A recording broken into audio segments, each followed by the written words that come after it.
Ambassador Kang Min-soo sat very still, while the Galactic Council broke into loud arguments. The huge meeting room on Nexus Prime had not seen such angry noise for hundreds of years. Admiral Park Ji-ho and diplomat Lee So-young looked at each other and almost smiled from where they sat with the other humans. "Stop this!" shouted Vorthak Ambassador Thexmorg. His long tentacle arms moved back and forth like angry snakes. "We have had peace for 1,000 years, and now you humans want to break it all."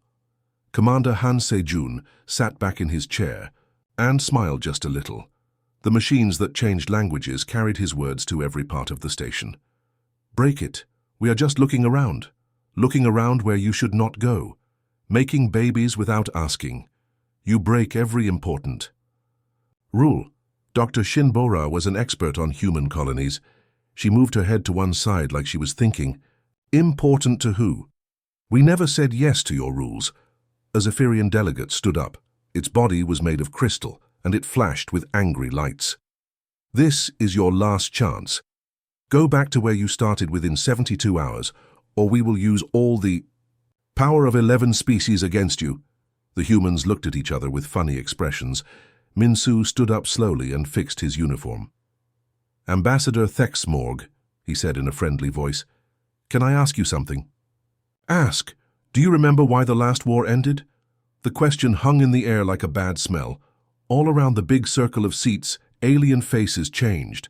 Some looked worried. Some looked like they were trying to remember something they had forgotten on purpose. Thexmorg's tentacles stopped moving. His big eyes blinked many times. The war. That was a long time ago. We made peace because... "Because?" Min-soo asked, still friendly, but now his eyes looked dangerous. The Altarian speaker made a wet, nervous sound. "Because we all wanted..." "Peace, did we?" Admiral Park asked. His voice was quiet, but everyone heard it. "All of us wanted it." Commander Han stood up now, too. He looked around the room slowly. "You know what is funny? You all sit here making threats. You tell us what we can and cannot do. You forget that peace is not a law. Peace is a choice." The Zephyrian delegate's crystal body got brighter. "We have records. The Pax Galactica Treaty says..." "The treaty," Dr. Shin interrupted, "says what the winners wanted it to say." The room became very quiet. Even the air machines seemed to stop working. Finally, a small Marillion delegate spoke in a tiny voice. "Winners?" Lee So-young stood up now. All 4 humans were standing. "You want to know something fun? My great-great-great-grandmother was at the first Galactic Council meeting. Do you know what her job was?" No one answered. She was a surrender officer. Thexmorg's tentacles started to shake. That is not... The history books say what you wanted them to say," Min-soo explained like he was teaching a child. "But history is still there. In old computers, in family stories, in the space between your lies." Calrian delegate spoke from across the room. "Even if that is true, it was 1,000 years ago. You are different now, smaller. We are stronger." Han Se-jun laughed. It was not a mean laugh. It was the laugh of someone who knows a good joke. "Different. Smaller." He walked to the big window that showed space outside. "Look with your eyes, not your wishes." All the aliens turned to look.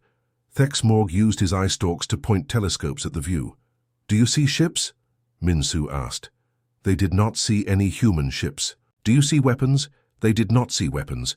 "Do you see any sign that we are ready for war?" They did not. "Good," all 4 humans said at the same time. Then they smiled the same smile. The room was quiet for a long time. Then the Vorthak ambassador asked in a very small voice, "What are you saying?" Kang Min-soo walked back to his seat but did not sit down. "We are saying that in 72 hours you will remember why peace was a good idea. We are saying that you should spend that time reading your real history books, the ones you hid away. We are saying that some games are more fun when you forget who won the last time." He did sit down then. All 4 humans sat down. Thexmorg's tentacles were shaking so much now that he could hardly speak. You cannot mean..." "We mean," said Admiral Park, "that you should be very sure you want to end 1,000 years of peace, because once it ends, it ends." The Galactic Council meeting ended without any more words. As the aliens left, they were already making calls. Emergency calls to their historians, their military leaders, their oldest computers. The humans sat in their chairs and waited. They had nothing to panic about. They already knew what the aliens would find. The aliens sent their war message to all humans. They expected fear and panic. They got something else. They got laughter. On New Seoul Prime, Governor Kim Tae-hee sat with her team watching the alien message on the big screen. When it finished, nobody moved for a second. Then, Chief Administrator Choi Ye-jin made a small noise, a giggle, then another. Soon the whole room was laughing so hard they could not breathe. They want to fight us. Engineer Yang Hyo-jun wiped water from his eyes. After 1,000 years, they want to fight. The laughter got louder. People held their stomachs. They pointed at the screen like it was the funniest movie ever made. On a small planet called Hope's Landing, Mayor Lim Da-yoon called all the people to an emergency meeting. Farmers came still dirty from the fields. Miners came still covered in dust. Teachers came carrying their books. They filled the community center to watch the aliens' message. When it ended, old man Hwang Gi-won stood up. His face was old and full of lines from working in the sun for many years. But now he was smiling the biggest smile anyone had seen. War? He laughed and smacked his knee. They want war? At my age? Everyone laughed with him. The sound filled the building and spilled out into the street. Back on Earth, Fleet Admiral Baek Hyun-woo looked at computer screens with Captain Lee Min-hee. The screens showed 11 huge alien war fleets getting ready to fight. Thousands of ships, millions of soldiers. Should I wake up our defense systems? She asked. Hyun-woo shook his head and smiled. Not yet. Let them fly closer. They need to remember some things first. News people all over human space picked up the story. Everyone wanted to talk about it. Comedian Park Won-ho made a TV show about it. He called it Alien Comedy Hour. He told jokes about how the aliens forgot everything. People made funny pictures. On the internet, they shared them with each other. The most popular ones said things like aliens discover humans still exist and is this your first galactic war? One picture showed a confused alien looking at a book titled How to Fight Humans for Dummies. On the internet, people started using Fjar's forgotten history. It became the most popular tag in human space. Professor Seo In-guk worked at the biggest school on Earth. He studied alien cultures. After the alien message, thousands of people sent him questions. They all wanted to know the same thing. What really happened 1,000 years ago? His assistant, Jung Ye-rin, looked very confused. Professor, I don't understand. It has been 1,000 years, but the records still exist. Why don't the aliens remember? Professor In-guk's face got serious. He was not laughing anymore. They don't want to remember, Ye-rin. Nobody likes to remember the times when they lost everything. Meanwhile, in human homes everywhere, families gathered to watch the news together. Children laughed because the adults were laughing. But some adults got quieter when they thought the children were not watching. Mrs. No Soo-jin was a grandmother. She lived on the farming world of Eden. Her grandchildren thought the alien message was funny. But she remembered stories her own. Grandmother had told her. Grandma, asked little Kim Hana, why are you not laughing? Mrs. No pulled the child onto her lap. I am laughing inside, dear one, but sometimes laughing is like crying. In the big cities, in the small towns, on space stations and mining asteroids, humans laughed at the alien threat. But behind the laughter was something else, something that made their eyes shine in a different way. Dr. Song Yu-na was a historian. On Mars, she spent her days studying old wars. When the aliens declared war, she did not laugh. She went to her computer and started typing messages to other historians around human space. The awakening begins, she wrote. In space, human cargo ships continued their normal work. They carried food and machines between planets, but if anyone looked very carefully, they might notice that these ships were flying in strange patterns that looked random but were not. Captain Park Jae-sung flew one of these ships. He talked on the radio to other captains. This is Gentle Star calling Happy Trader. Happy Trader here. The old games are starting again. Copy that. All players are moving to starting positions. To the aliens watching, it sounded like normal. Ship talk about cargo and courses. But humans have always been good at hiding things in plain sight. The deadline was 72 hours away. Across human space, the laughing gradually got quieter. But the smiles did not fade. They changed into something else, something that looked friendly but felt dangerous. The aliens did not understand. They thought humans were being stupid. They thought humans were too afraid to fight. They were wrong on both counts. As night fell on many human worlds, parents put their children to bed with the same old stories. Stories about the times before peace. Stories about what humans could do when they had to. Stories that were not just stories. Dr. Kwon Mi-soo looked at her computer screen and felt sick. She was an Altarian scientist who studied history. For weeks she had been digging into old files that nobody was supposed to read. What she found made her stomach hurt. The file names told the whole story. Human Expansion Phase, 2387-2407 CE. And Biological Warfare Protocols, and the Taking of Vorthak Prime. Her friend Dr. Yoon Dae-ho came into the research room. "Mi-soo, you have been here for days. What did you find?" She turned around. Her face was white like paper. We started the fight. Do you understand? We attacked them. The records were terrible. 23 species. The humans had fought all 23 species at the same time, and humans won. On Earth, a man named No Subin was finding the same things. He worked in a big library where old information was kept. The old files showed battle reports that were like scary stories. Vorthak Prime, population 4.2 billion people. Human occupation 43 hours. Zephyrian core worlds 7 solar systems. Human blockade 8 days. Surrender complete. Altarian defense line 400 fortresses. Human breakthrough 16 hours. His helper, Ko Eunbi, looked at the screen over his shoulder. These numbers, they cannot be true. They are true. Subin's voice sounded scared. The Unification Wars. Humans did not join the Galactic Council as friends. They came as winners. All over the galaxy, alien historians were making the same discovery. On Zephyr, crystal singer Thax Melu found files that had been hidden for 1,000 years. The files showed pictures of human ships arriving, ships that were bigger than cities, ships that moved faster than light and shot weapons that could break. Planets. In the Calrian archives, Keeper Morden read reports that made his tentacles curl in fear. Day 1, humans arrive. No warnings, no demands, they just start shooting. Day 3, our main fleet is gone, all ships destroyed or captured. Day 7, they are at our homeworld. We are ready to fight to the death. Day 8, we surrender. They say we can live if we follow their rules. On the Groxian homeworld, Elder Zimpara looked at her people's oldest records. The words were written in desperate handwriting. The humans are not like us. They do not follow any rules of war. They attack from all directions at once. They use weapons we have never seen. They fight like they are not afraid to die. Back on Nexus Prime, alien diplomats were reading their own files. The Vorthak ambassador Thexmorg found a personal diary written by his ancestor. Today, the humans took our strongest world. It took them 43 hours. Our people said it was impossible. Our fortresses were unbreakable, but humans did not try to break them. They went around them, under them, through dimensions we did not know existed.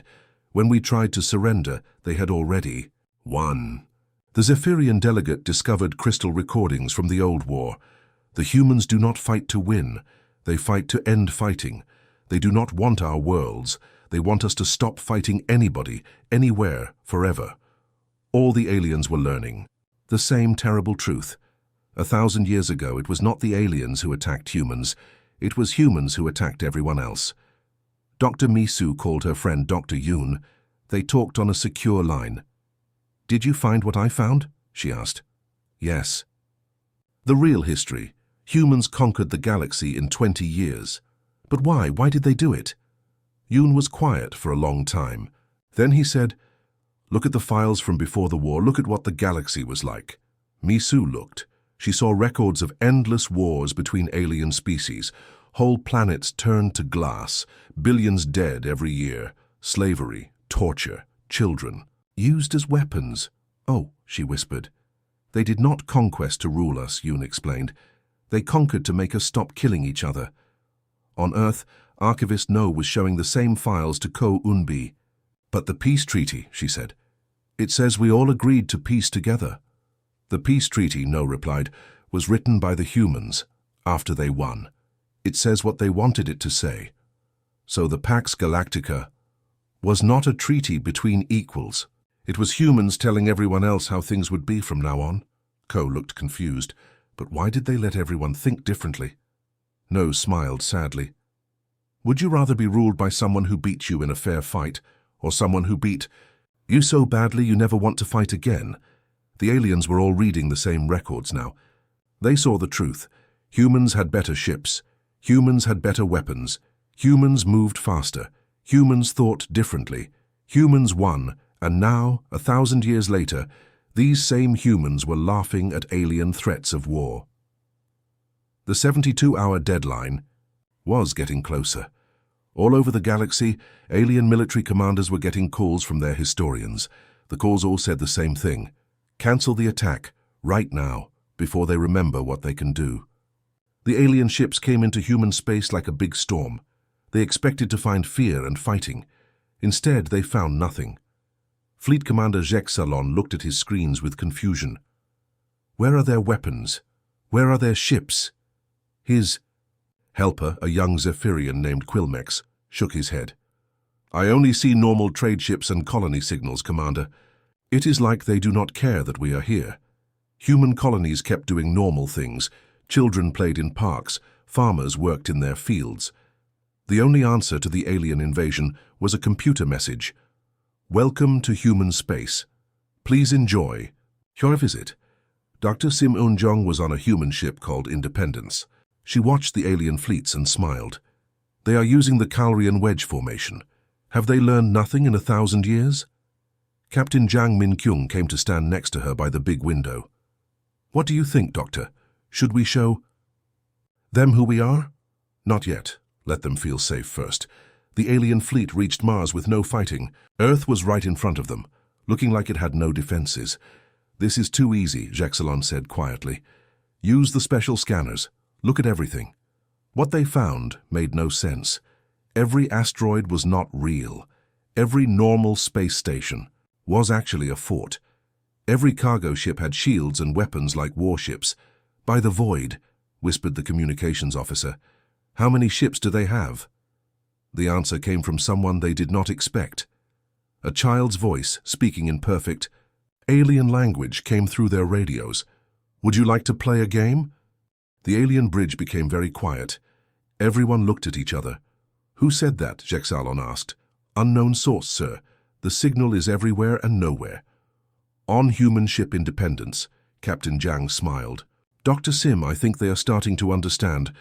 What should I tell them first? Dr. Sim asked, looking at her computers. Start simple. Show them Mars. Mars changed. What looked like a normal planet with some buildings became something else. The surface opened up. Thousands of ship-sized holes appeared. From each hole came a human warship. The alien scanners went crazy. Every reading was impossible. Fleet movements detected, Quilmex said with fear in his voice. Counting. I cannot count them all. The child's voice came back, now sounding like many children. We have 47,000 ships just at Mars. Would you like to see Jupiter? Before anyone could answer, Jupiter showed what it really was. The gas giant was not just a planet. It was a shipbuilder, a massive factory that had been making new ships for 1,000 years. The storms on Jupiter were not weather. They were engines. Jexalon's second-in-command, a Groxian named Veltar, looked at the readings. Commander, these energy signatures, they are beyond our understanding. How is this possible? Jexalon asked no one in particular. The child's voice answered anyway. We had 1,000 years to get ready. Did you think we were sleeping? Now adult human voices joined the child's voice on the radio. Dr. Sim spoke, sounding friendly but dangerous. Hello, alien friends. You wanted to end the peace. We understand. Sometimes people make mistakes. Mistakes? Jexalon asked. Yes, said Captain Jang's voice, like forgetting why the peace started. The alien fleet's instruments showed more impossible things. Earth was surrounded by a bubble of energy that bent space itself.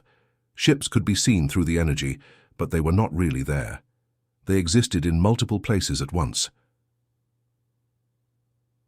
Quantum displacement technology, Dr. Sim explained helpfully. We learned it from the Altarians during the war. We made it better. Much better, the child added with a giggle. Behind Earth, something huge moved. It had been there all along, but invisible. Now it let itself be seen. It was a ship, but calling. A ship was like calling a storm a raindrop. It was as big as Earth's moon. That is just one of our defense platforms, Captain Zhang said. We have 12 around Earth. Would you like to meet the others? Jexalon found his voice. What? What do you want? We want what we have always wanted, the child said. Peace. But you are showing us warships. We are showing you why we have peace, Dr. Sim corrected gently. Do you see now? Around the alien fleet, space began to fill with human ships. Not thousands, millions. They came from every asteroid, every station, every seemingly empty point in space. The children's voices multiplied. Daddy, are we playing the old game? Is this like grandmother's stories? Can we show them the deep ships too? The deep ships rose from under space itself. They had been hiding in folded reality. Jexalon's fleet was now surrounded by more ships than existed in the rest of the galaxy combined. Every human ship looked different, but all of them looked wrong. Wrong in ways that hurt alien eyes to see. Now do you understand? Captain Zhang asked. The peace was never our gift to you. You were our gift to yourselves. The war was short. It lasted 12 days. Day 1. The aliens attacked Earth. For the first time in 1,000 years, human defenses turned on. Day 3. Half of the alien. Ships were broken or taken by humans. Day 7. Humans started Operation Remembrance. They found every alien military base built in 1,000 years and took them apart. Day 10.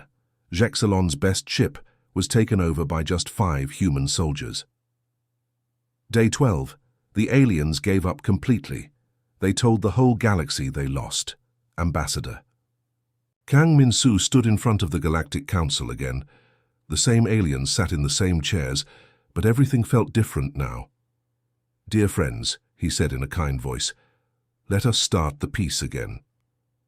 The Vorthak group, led by a very quiet Thexmorg, nodded quickly. The Zephyrians showed agreement with light patterns that meant, we surrender. One by one, every species said yes to peace again.